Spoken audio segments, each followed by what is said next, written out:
Happy Halloween! How's everyone tonight? Well, as promised, I'll be telling some ghostly tales tonight.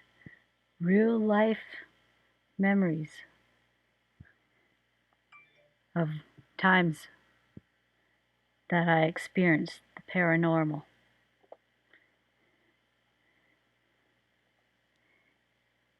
Let us start with the first story of when I recognized that I had a haunting. It began back when I was 11. We had just moved into this house, of which my parents got off my grandmother. It was, say, mid-afternoon. I was cleaning up what was our recreation room, where all our toys, games, and the TV were placed. Stuff that were fun. I was in the midst of cleaning up a mess that I had made when I saw a foot step forward. Now I was facing towards the closet of the rec room, so it was unbelievable to see a foot appear right below me as my head was bent down, looking at the dropped toys. I followed that foot up to its joined legs, and then up to a face I recognized. That face belonged to my grandfather. Now there's just one problem with seeing him in that room at that time. For a few years back, I saw him buried, and with my mom's words, she told me and my sister that we would never see our grandfather again. Hi, Big Sipsel. I am telling ghost stories. And this is first tale is when I first experienced a real life ghost.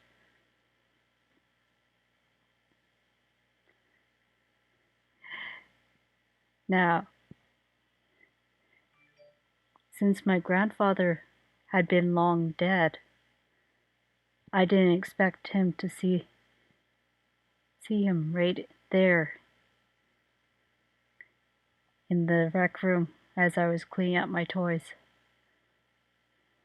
Imagine an 11-year-old not understanding that after seeing her grandfather put into the ground, now seeing him before her.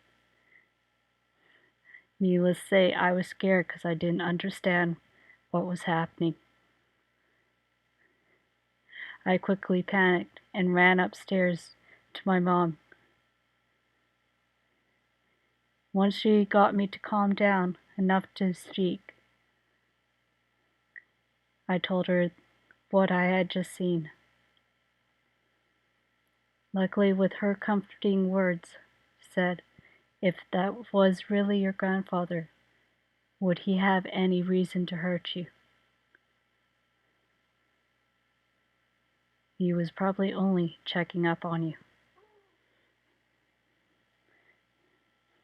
But that was my first experience realizing that I actually met a ghost. But I did have an experience much earlier than that at my former elementary school. Back when I was, say, grade 2 or 3, my elementary school was in this very old building where all the washrooms were down in the basement. Now, at that time, I had no idea what the paranormal was. At this particular day, I decided it was time to go washroom like all little kids during recess. And, of course, doing my business, I heard a sigh in the stall next to me. Thinking there's lots of kids around. I go out, clean my hands, and another little girl comes out of the stall next to me. She proceeds to make the action of cleaning her hands. But what was strange is I didn't hear the water running. Now, this was not unusual to me. Maybe she was just going through the motions. So I asked her if she wanted to play. She shakes her head and goes up the stairs. But she disappeared before she even reached midway the stairs. I had no idea what was going on, but could say that was my first experience. I had gone to ask who that girl was, thinking maybe the principal of the school knew. I happened to see her picture in the principal's office and asked her if he knew anything. That little girl had apparently graduated, but he knew nothing more. So, I may have seen a ghost, I may have not. I don't know at that time. But it's pretty hard to discern when you see a girl disappearing midway up the lighted stairs. Now, Victoria is very much known as a haunted city. There's lots of places where you can experience the paranormal. Some would be during guided tours. One, in fact, happened to me during a guided tour.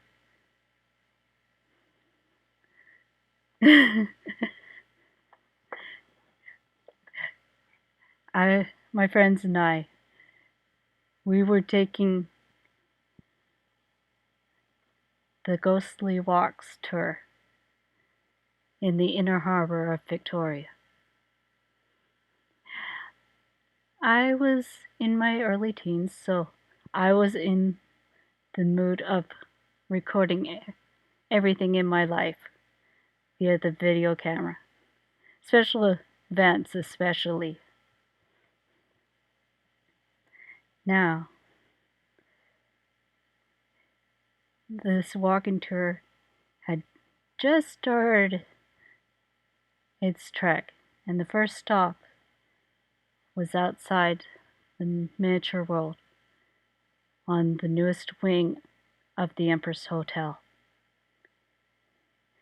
According to the storyteller of this tour, that area used to actually be the slums before the wing was even built. And unfortunately, it had a very bad person creating carnage through the slums. Now, how does this tie to me? Well, since I was in the midst of recording this tale, I was at the back of the group with my back up against the brick wall of the Empress. There was no way that someone could get in behind me to bump me. Everyone would be up in front. I could record all the action as well as the great story. But lo, to my surprise, soon as the storyteller got to the name of the person causing havoc, in fact, this particular person was a cannibal. I do not dare say his name because I had quite the interaction with this ghost. As I'm recording with my camera nice and steady upon the storyteller, soon as that name was said, I am shoved forward.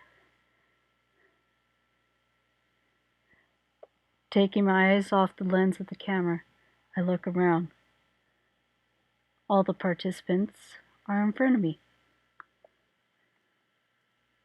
And I was up against a brick wall. Who could have shoved me?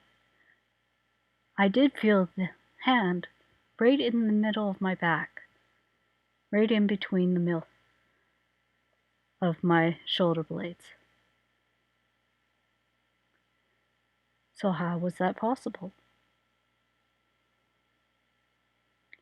A little nervous, but why not to interrupt the storyteller?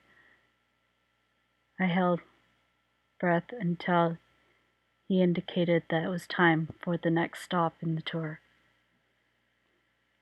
As we're leaving that spot, I look back at the brightly lit brick wall, and there is a shadow slowly approaching the group as we walk away. And in my mind, I shout back to that ghost, "Don't you dare follow us." This shadow stopped, and then moved back and disappeared. Even on warm summer nights, that particular area in front of Miniature World of the Empress Hotel, there seems to be a chill, as though the remnants of that cannibal still lingers in that spot. Now, I have had other experiences too. One actually happened at a workplace of mine. I was working as a maid at a hotel within the Inner Harbor.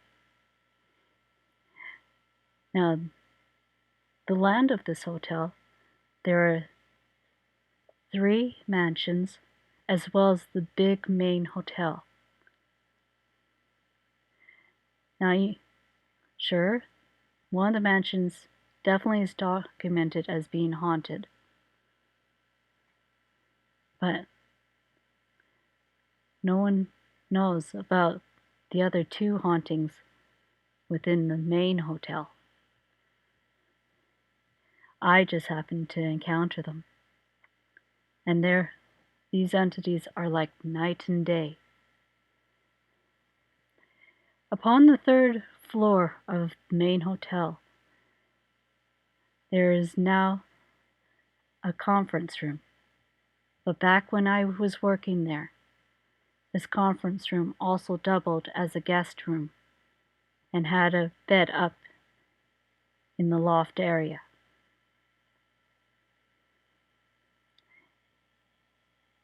I've never felt comfortable in that room, especially up in that loft.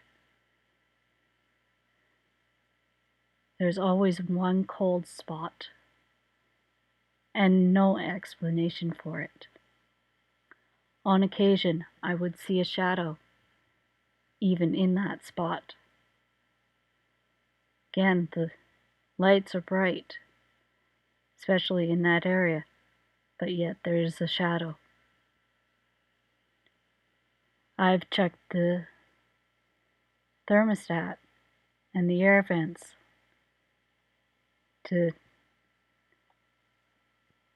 figure out why there was cold, but no one could figure out why. In fact, none of the maids liked to clean that room, especially up in the loft. But if you go down a floor and switch 2 numbers from the floor above, you get another floor, a haunting of a room. Now this one was like day. It was always very warm, like I was being hugged, and very caring. But what really got me was one particular day. I was cleaning this room, and as for normal, strip the beds and go to make them again with new sheets.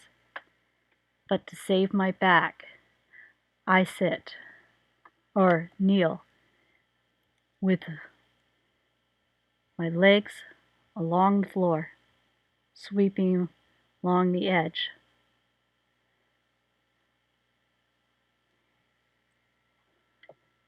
Now nothing was there. But as soon as I go to finish up the last task of clean that room, in the place where I had been kneeling in that far bed, there were a pair of red glasses.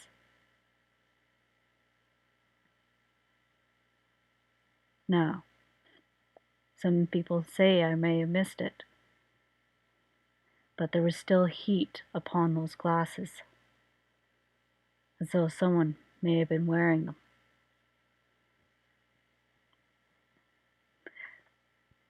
Since I had gotten used to the paranormal by now, I just went along with my job, bagging the glasses, getting ready to take to the lost and found. But no sooner had I closed that door to the room than the guest showed up who had been occupying that room.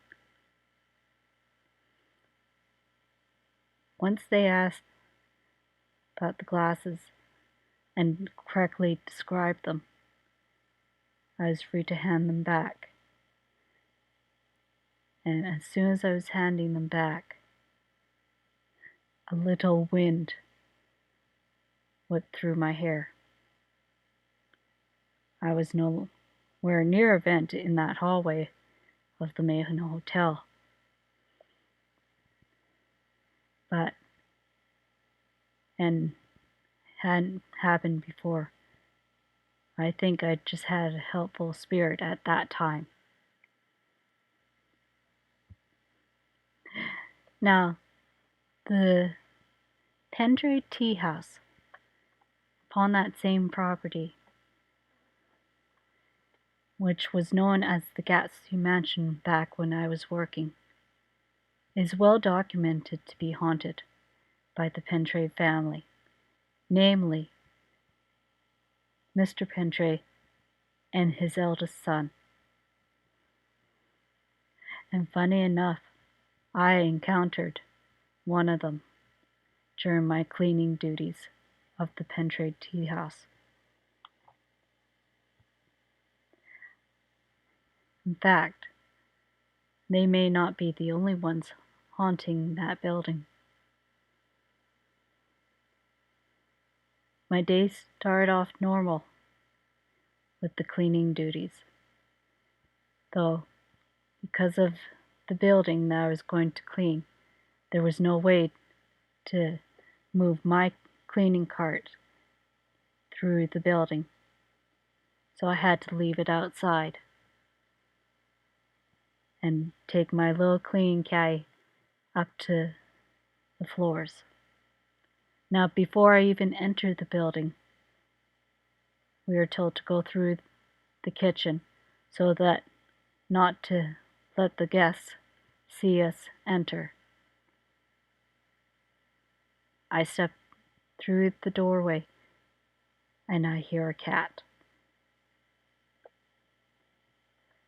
Curious, I thought maybe they had a cat to take care of any mice and such. Would not be unusual. But being that this meow was deep within the kitchen, I did think it kind of unusual. I gathered the attention of one of the kitchen staff and asked, did they happen to have a cat on the premises? The kitchen staff said no, there was no cat. It was unhygienic, so they did everything they could to prevent animals from being in the place. But they had experienced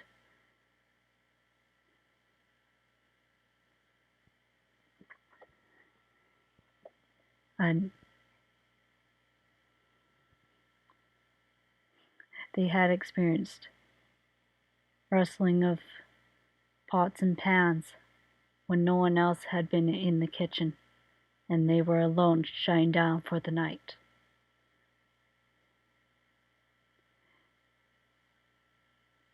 Thinking of it, I continue on with my duties. I go up to the second floor of the tea house, where the first set of guest rooms are listed. I go to room 1. That is okay, Vexel. I'm glad you caught that.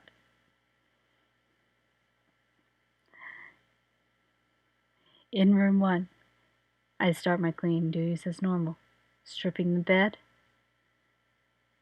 and then begin making it again. But something caught my attention.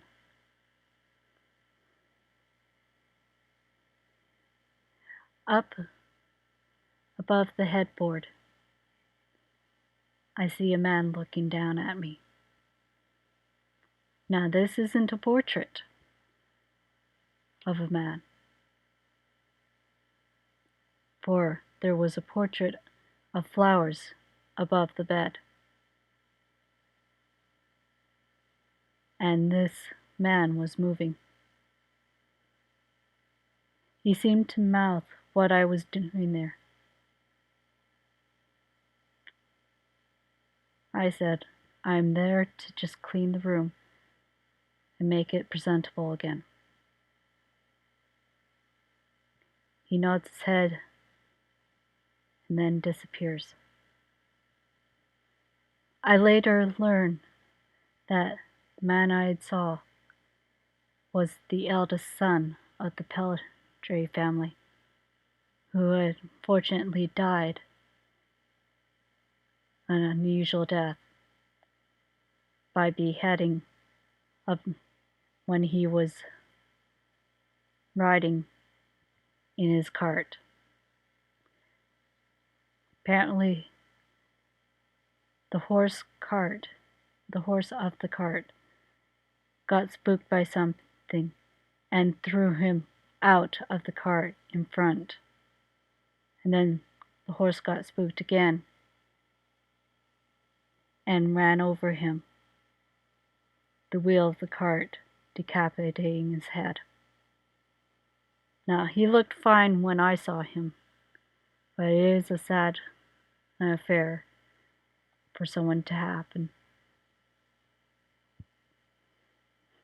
Now, that hotel was not the only place that I experienced hauntings.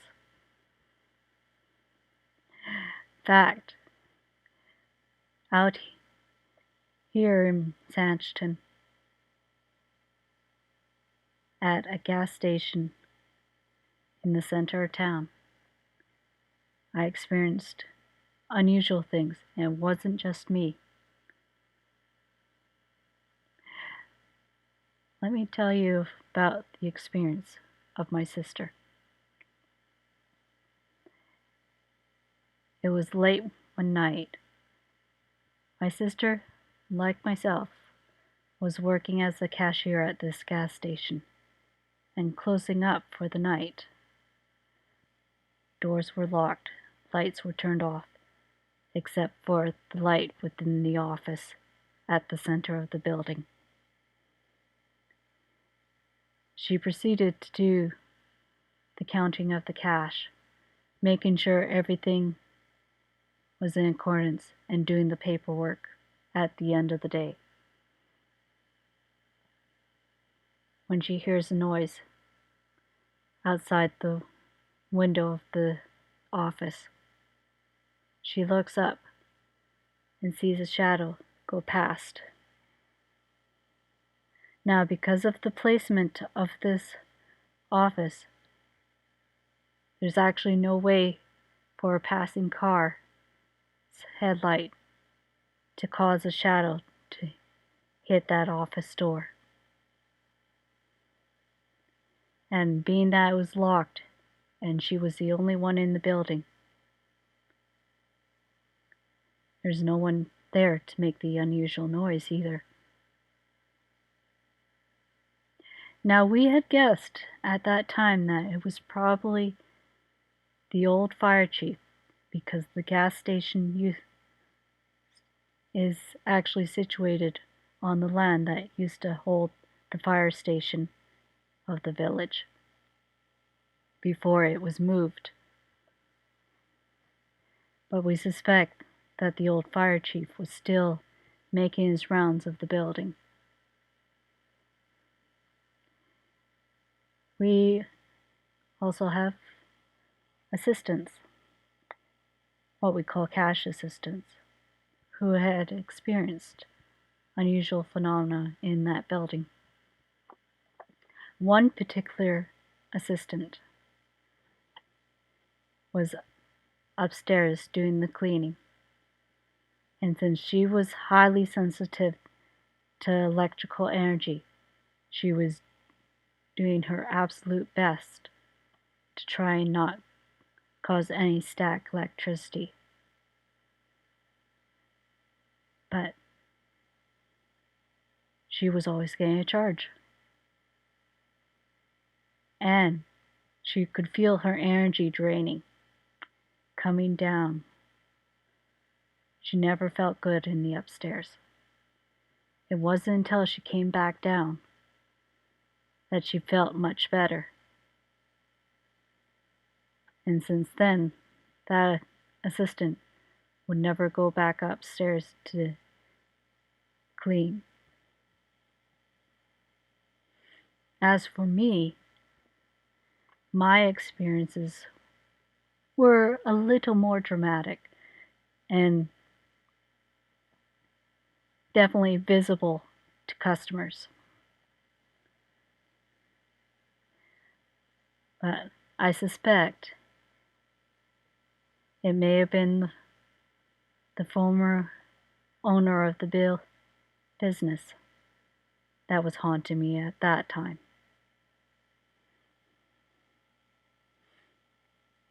Now, in life, this owner was mischievous, loved pranks, but considered my family, namely my mother, part of his family, and was very passionate about them. So he would always listen when my mom had something to say to him. And luckily, since I look very much like my mother at the time the former owner knew her, and sound very much like her, he often listened to me after his death. He is very prayerful, but the main things that would get him to do stuff was when he didn't see something he liked and would cause the overhead cigarette racks to suddenly drop down, scaring the customer right in front of me. And it'd never be the same rack either. Sometimes it'd be further to the window, others would be on the other side of the lottery machine, of which would also experience unusual restarts or even shutdowns that would be unexplained. But as soon as I said, "Okay, Jake, that's enough. I need to serve the customers," the electronics would pop back up again and would stay stable for the rest of the shift.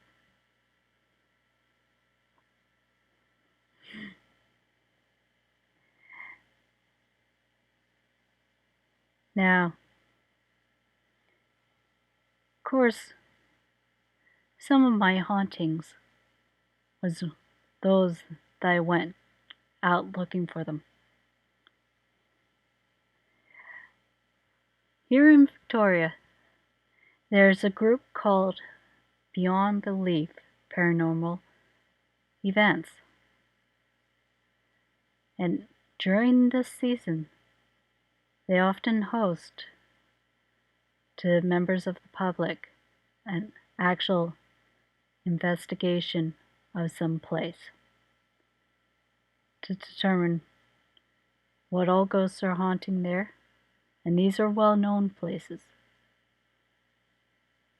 and see if they can get scientific readings and such. My first time with them, I was there with a friend of mine, and we decided to take part in an investigation of the former site of the Maritime Museum, which housed the old courtroom of the hanging judge, Judge Begbie. Now, it also contained many articles of maritime history. No doubt, some of them charged with images or actually attachments of ghosts. But let's bring you up to the start of this tale. The group was allowed to gather at 10 o'clock upon the third floor of the former Maritime Museum, within the courtroom of Judge Begbie. That was going to be our base camp. And that's where all the electronics would be stored. The EFP readers, all the cameras that the group had set up in order to capture paranormal evidence. Different radios, sound boxes, or should I say spirit boxes, were also tools that we could use. We'd all gathered together, and the spiritual leader of that group led us through a protection circle in order to protect our spirits so that we could investigate, and went through guidelines to make sure that we were respectful of the entities there within that building. Now, just as we're about to head out and start investigating the second floor, I look up to the balcony, a place where colored people or indigenous people would be allowed to sit and watch court proceedings, since they were not allowed on the main floor. And I saw a shadow. I could not tell if it was human, alive, or dead, for the lighting in that room was not that direct. Thinking that I'd talk to the staff later, I kept it in mind and followed the group down to the second floor. Now my friend Tina had been right behind the leader of the group, and they opened up one door to one of the rooms of the archives. And no sooner had he had stepped past the threshold of the room, but they got shouted at. "Get out!" Those two were then quickly shoved back out, and the door closed.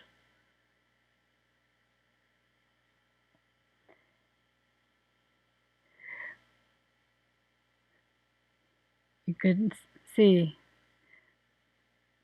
the faces of those two just go very pale at what they just experienced, and agreed that it was not a room that they were willing to investigate.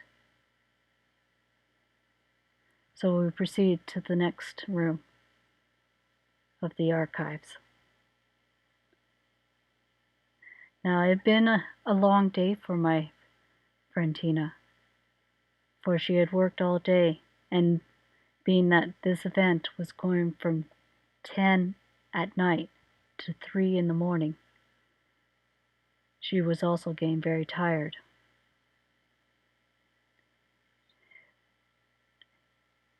This place in the archives was nice and calm, thank you. So the leader pulled out a spirit box and let it run. You can hear the white noise coming from it as it scoured radio stations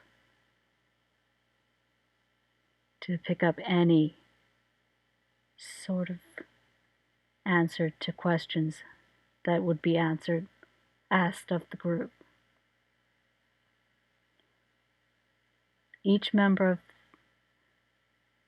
the group was allowed to ask a question.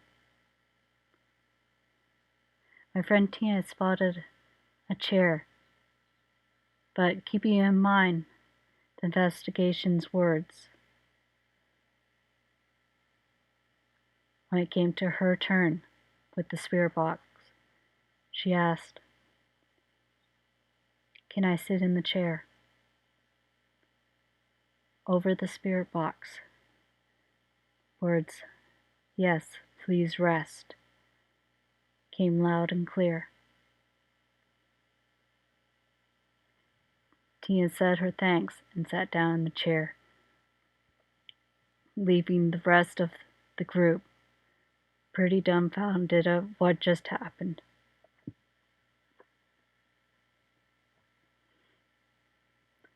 Since majority of the people did not get a response from the spirit box. My encounters would actually come later in the night, or so I thought. It was halfway through the investigation, and it was time for a break.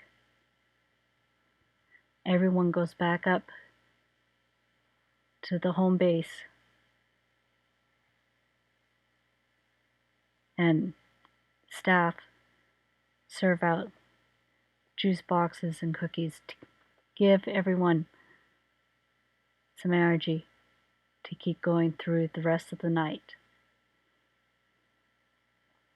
I had a chance to talk to one of the staff about what I had seen earlier, but not wanting to scare them. I asked them, could I go up to the balcony and take some pictures to record the event? The staff said no. For safety reasons, no one was allowed up in the balcony and had been sealed shut.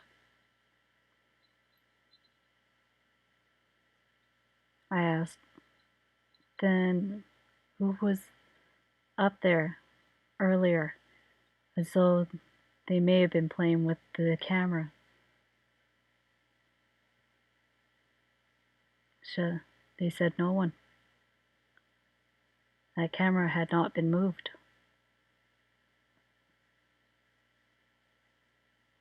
Now what was it that I had seen before we went down to the second floor?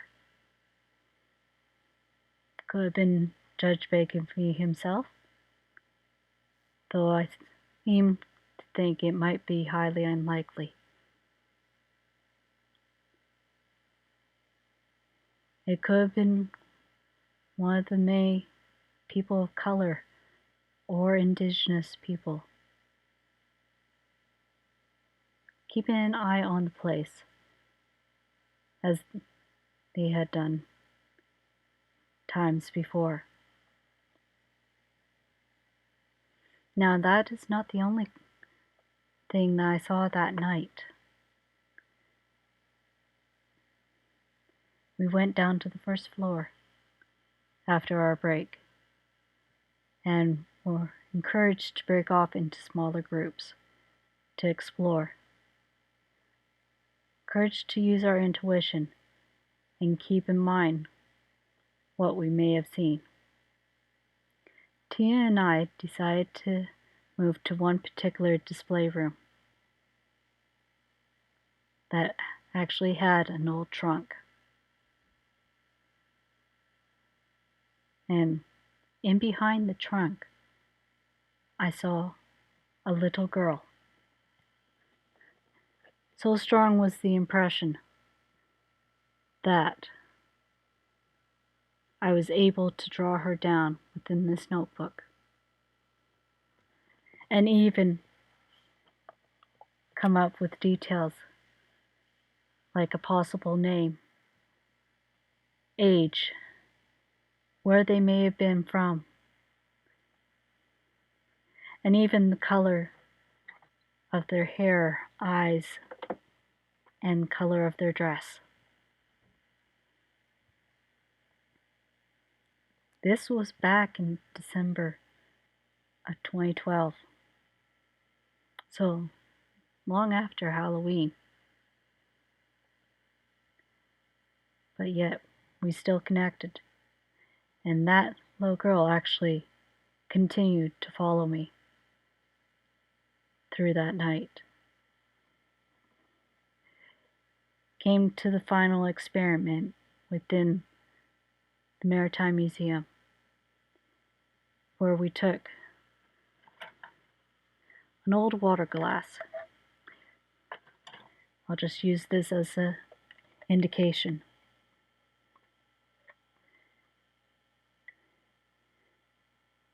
Old glass, and we'd stick our finger. 4 participants, one on each side of a table, and use this to communicate. Yes or no questions.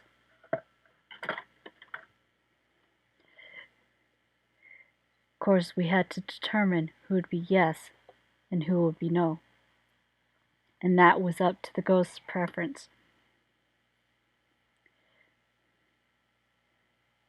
The ghost turned out to be the little girl that I had seen earlier. And she seemed to really like me, because whenever there was a yes, the cup would move forward to me, and I was not even trying to pull it. I was simply just resting the finger on that glass.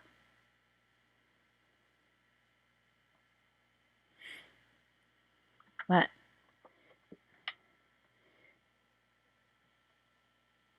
we also got to find out that this little girl had a little brother. And when it came to his turn speaking to the group, he liked moving the glass all around. But like his sister, when it came time to say yes, the glass came towards me.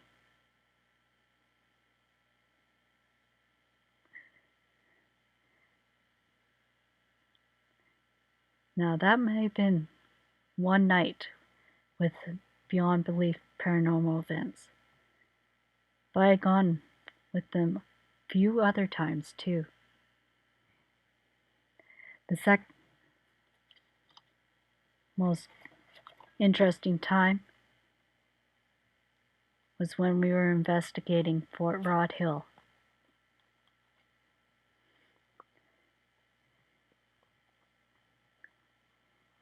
The park was closing up to visitors, allowing us to be locked in. But as the leader of the group was going through the instructions on how they would proceed with the investigation and such, as well as introducing a newer member at that time, we heard the sound of a very loud voice, but slightly automated too. The whole group turns towards that voice, only to see one of the kids of that family had triggered. Now that set us up for quite a mood, having that display being triggered like that. That doesn't mean that we did not see or even feel things that night.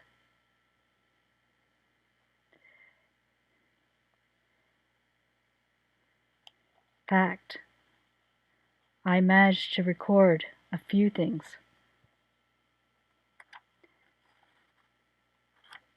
First one being when we were investigating the upper battery. There you go. This image of an officer, quite plump,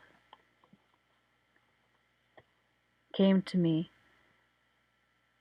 when I was just resting against one of the old brick walls, looking out into essentially a court area.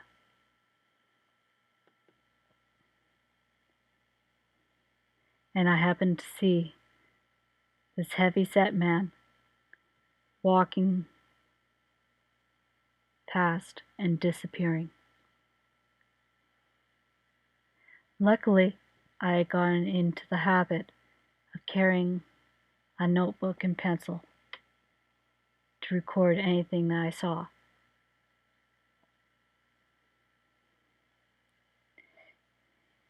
This was actually early in the night, at 8:20 p.m.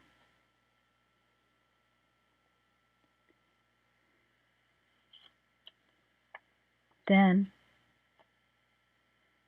after everyone did their investigations, nothing else came, the group moved to the Fiskard Lighthouse to begin another part of the investigation.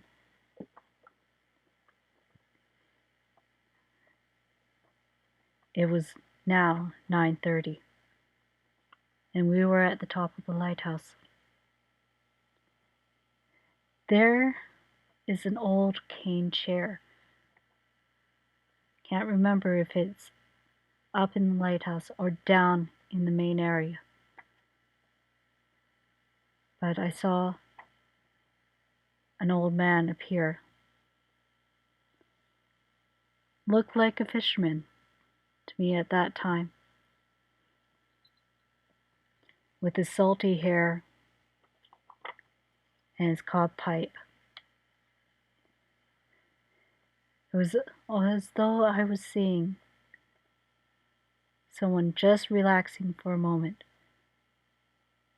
and disappearing with the smell of smoke, just very subtle.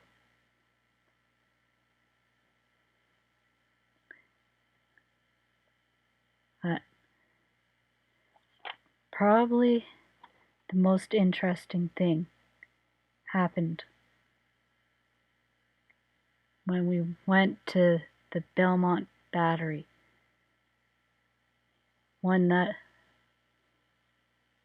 is placed where old cannons could be seen overlooking the harbor of Victoria, and were to protect against oncoming ships that might have threatened Victoria in wartime. But unfortunately, this place was also very sad.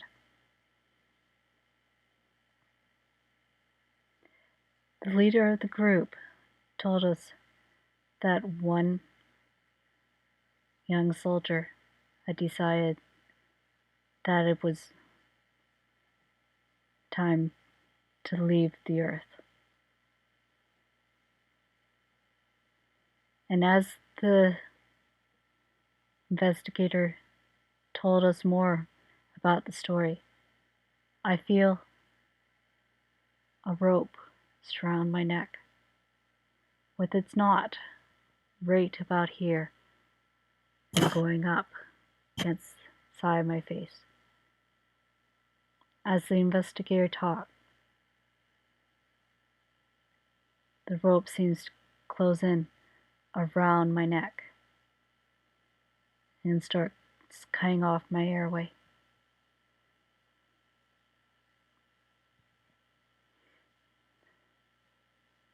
Following the instructions,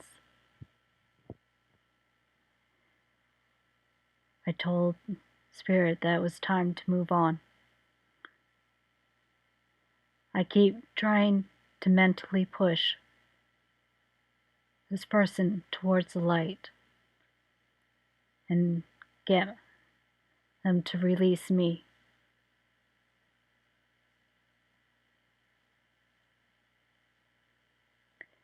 Eventually, the feeling of the rope,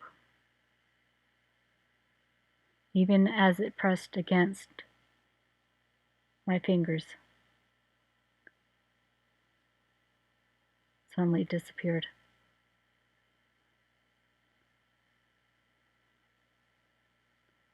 And I was set free. Winded, not being able to concentrate too much, I carefully make my way back down to the ground from that room next to the guns.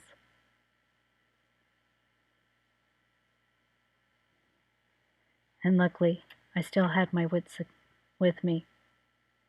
I had a chance to record the image.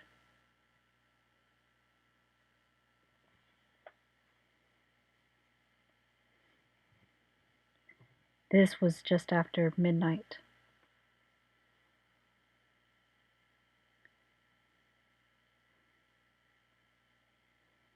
But the investigators at that moment also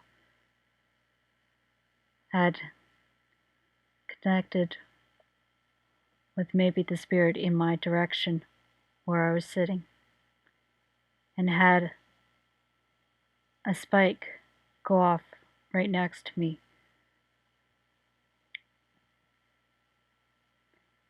Though they didn't know what it was about until I told them the next morning.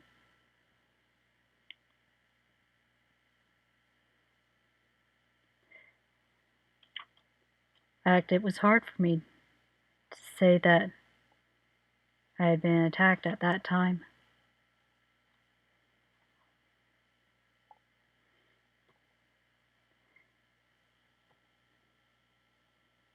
But it was quite a difficult thing for me to do. But it didn't stop me from investigating. I joined them once again,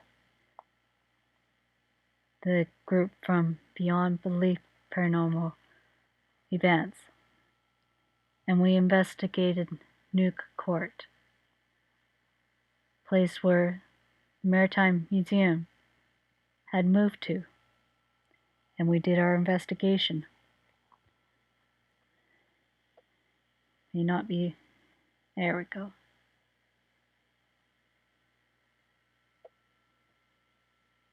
Hard to see, but I recorded 1, 2, 3, 4, 5 ghosts at that time.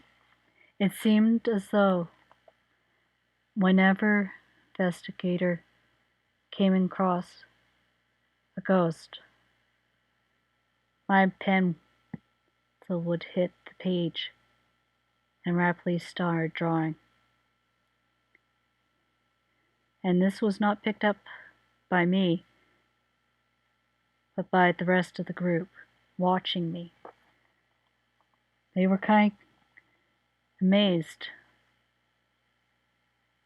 that I would be encountering such things. Like a little boy that one of the investigators came across. He was wearing the hat of actually the whole outfit of a Navy cadet, and had blonde hair sweeping off to one side of his face, and blue eyes hidden underneath those bangs.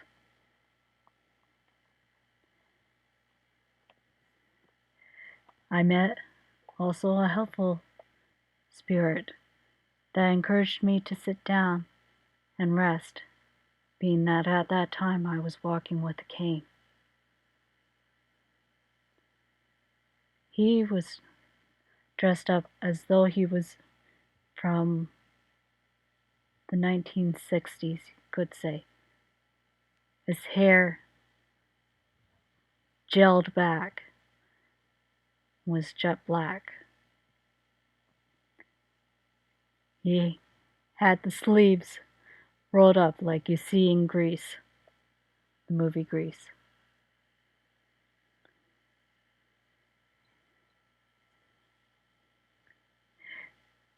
Needless to say, it was quite an interesting night. Now I want to encourage everyone to go online on YouTube within 1 minute. There'll be an actual live investigation of Point Ellis House by the same group that I've just been telling some tales. You'll actually get to see them work. So I encourage you to have a good night and have spooky dreams.